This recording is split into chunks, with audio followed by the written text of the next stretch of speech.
کہ یہ جو مسئلہ کشمیر ہمارے تاریخ میں پڑھایا جا رہا ہے، چلتا آ رہا ہے، یہ اس کا آغاز کیسے ہوا؟ بنیادی طور پر تو اگر ہندوستان اور ملحقہ علاقوں کے اوپر اگر گورے آ کر فتح نہ کرتے اور یہاں حکمرانی شروع نہ کرتے تو ان میں سے کوئی عذاب بھی شروع نہیں ہونا تھا۔ اگر آپ نے ہندوستان کے ساتھ الحاق کر لیا تو دیر با دیر یہ آپ کو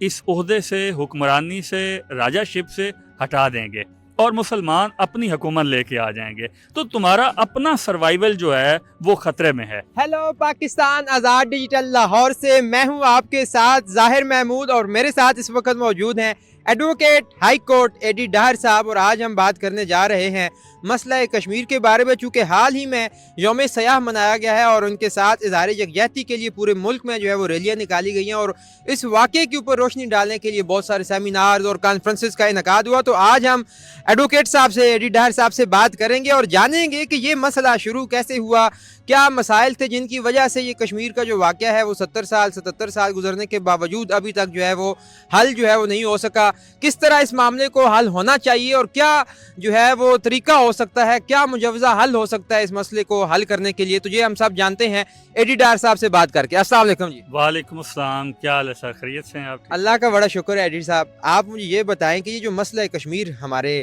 تاریخ میں پڑھایا جا رہا ہے، چلتا آ رہا ہے، یہ اس کا آغاز کیسے ہوا؟ کیوں یہ جو ناانصافی ان لوگوں کے ساتھ ہو رہی ہے، اس کا آغاز کس طرح ہوا تھا؟ بنیادی طور پر تو اگر ہندوستان اور ملحقہ علاقوں کے اوپر اگر گورے آ کر فتح نہ کرتے اور یہاں حکمرانی شروع نہ کرتے تو ان میں سے کوئی عذاب بھی شروع نہیں ہونا تھا۔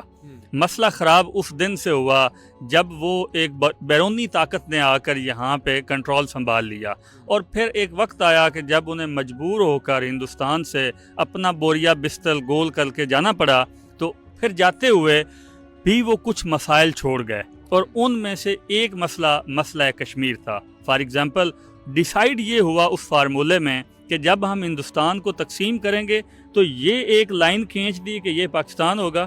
ایک لائن کھینچ دی کہ یہ ہندوستان ہوگا، اور ساتھ میں کچھ ریاستوں کے بارے میں یہ کہا گیا کہ ان کے جو حکمران ہیں، راجے مہاراجے، جو بھی ان کی کنٹرولنگ اتھارٹیز ہیں، وہ عوام کی منشا کے مطابق، عوام کا ذہن دیکھ کر، میجورٹی کے فیصلے کے مطابق ہندوستان یا پاکستان میں سے کسی ایک ملک کے ساتھ الحاق کر لیں گے۔ اگر تو اس فارمولے پہ عمل ہوتا اور عوامی منشا کے مطابق الحاق ہوتا تو پھر کوئی مسئلہ نہیں تھا۔ ہندوستان میں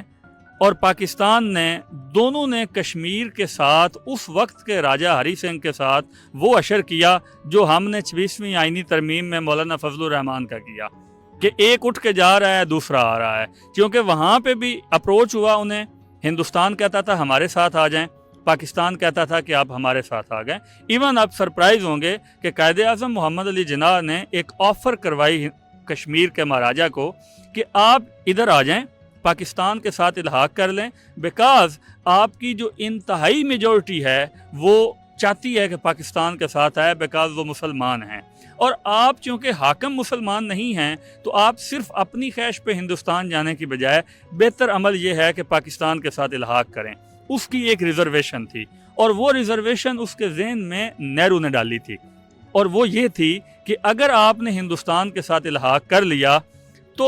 دیر با دیر یہ آپ کو اس عہدے سے، حکمرانی سے، راجہ شپ سے ہٹا دیں گے اور مسلمان اپنی حکومت لے کے آ جائیں گے، تو تمہارا اپنا سروائیول جو ہے وہ خطرے میں ہے۔ قائد اعظم نے اس بات کو کاؤنٹر کرنے کے لیے اسٹیٹ کا اوپن چیک اس کے سامنے رکھ دیا، اور اسے کہا کہ میں تمہیں گارنٹی دیتا ہوں کہ تمہیں کوئی نہیں ہٹائے گا، تم پاکستان کے ساتھ آ جاؤ، اور اگر کسی لمحے میں تم سمجھو کہ پاکستان نے تمہارے ساتھ زیادتی کی ہے تو یہ اوپن چیک اسٹیٹ کا جو ہے یہ کیش کروا لینا۔ لیکن اس کے باوجود وہ مینوپلیٹ ہوا گاندھی سے اور کچھ اور لوگوں سے، اور اس نے الٹیمیٹلی عوامی منشا کے خلاف میجورٹی کے فیصلے کو بائی پاس کرتے ہوئے من مانی کے ذریعے ہندوستان کے ساتھ الحاق کر لیا، اور یہی وہ خرابی تھی جو عوامی منشا کے خلاف ہونے پہ کسی بھی معاملے میں خرابی ہوتی ہے۔ یہاں سے یہ معاملہ شروع ہو گیا۔ تو اس فیصلے سے راجہ صاحب کے وہاں کے جو اکثریت تھی عوام، obviously ساری عوام جو تھی، ان کو کن مسائل کا سامنا کرنا پڑا آپ کی نظر میں؟ ان کو انہی مسائل کا سامنا کرنا پڑا جو آج بھی معاشرے کے اندر دنیا میں میجورٹی جب سپریس کر دی جاتی ہے تو ان کو جن مسائل کا سامنا کرنا پڑتا ہے. اس دن سے آج تک کشمیری جو ہیں یا ایون آپ اس سے باہر نکلیں دنیا کے وہ علاقے جہاں پہ دو اور طاقتیں لڑ رہی ہیں ان پہ اپنا تسلط قائم کرنے کے لیے، تو ان کی زندگی اجیرن ہوئی ہے. ان کے فنڈامنٹل رائٹس جو ہیں وہ تہس نہس ہوئے ہیں. ان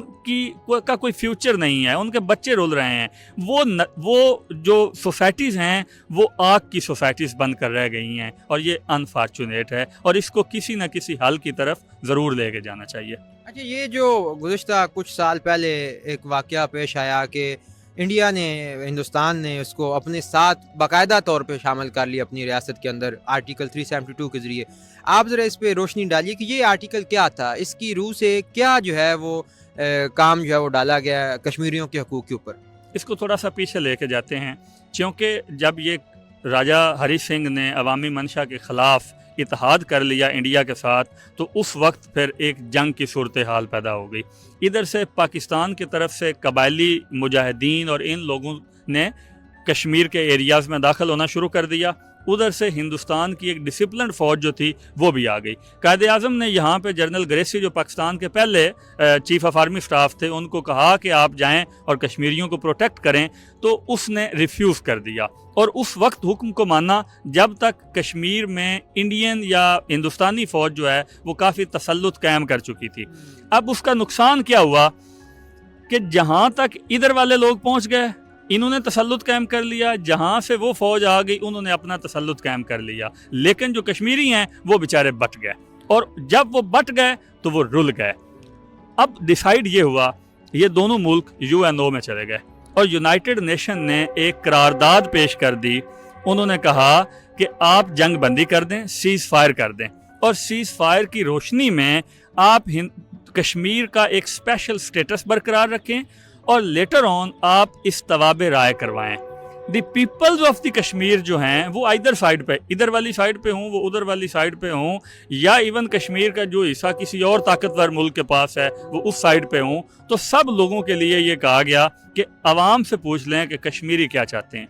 وہ آزاد ہونا چاہتے ہیں، انہیں آزاد کر دیں. وہ ہندوستان میں جانا چاہتے ہیں، انہیں ہندوستان میں بھیج دیں. وہ پاکستان میں آنا چاہتے ہیں، کھلے دل کے ساتھ انہیں پاکستان میں آنے کی اجازت دے دیں، اور وہ پاکستان کا حصہ بن جائیں.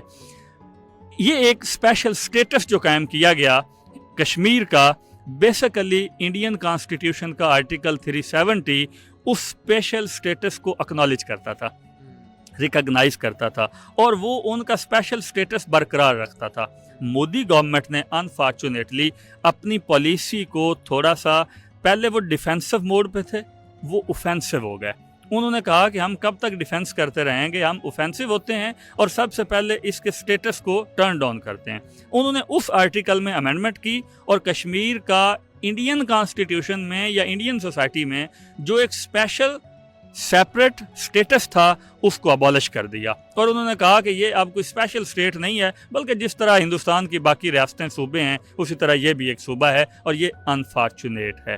میں آج بھی یہ سمجھتا ہوں، بلکہ دنیا کا ہر ذی شعور شخص یہ سمجھتا ہے جو UN کی ریزولوشن ہے. اور UN کی ملٹیپل ریزولوشنز کیا ہیں کہ کشمیر یا کشمیر جیسی دیگر سوسائٹیز دنیا بھر کے اندر جہاں جنگ ہے، جہاں دو طاقتور لوگ لڑ رہے ہیں، ایک اس سوسائٹی کو اپنی طرف کھینچ رہا ہے، دوسرا اپنی طرف کھینچ رہا ہے. آبویسلی پاکستان اور ہندوستان کی طرح باقی سوسائٹیز میں بھی عزائم ہوتے ہیں، جیسے ہمارا پانی کا عزائم ہے، ان کا بھی پانی کا عزائم ہے، لیکن اس میں پس کشمیری رہا ہے. میں یہ سمجھتا ہوں کہ آج بھی کشمیریوں کو جو رائٹ آف ووٹ ہے وہ دینا چاہیے. ہم یہاں پہ رائٹ آف ووٹ کلیم کرتے ہیں، ہم یہاں پہ کہتے ہیں ووٹ کو عزت دو، انڈیا والے وہاں پہ کہتے ہیں کہ جمہوریت کو پھلنے اور پھولنے دو. تو میرا خیال یہ ہے کہ پھر وہ جمہوریت ہمیں کشمیر میں بھی پھلنے پھولنے دینی چاہیے، وہ رائٹ آف ووٹ ہمیں کشمیر کے لوگوں کو بھی دینا چاہیے، اور الٹیمیٹلی کشمیر کے لوگ جہاں جانا چاہیں ہمیں کھلے دل کے ساتھ، عزت اور احترام کے ساتھ ان کی منشا کی قدر کرنی چاہیے اور ان کا ساتھ دینا چاہیے.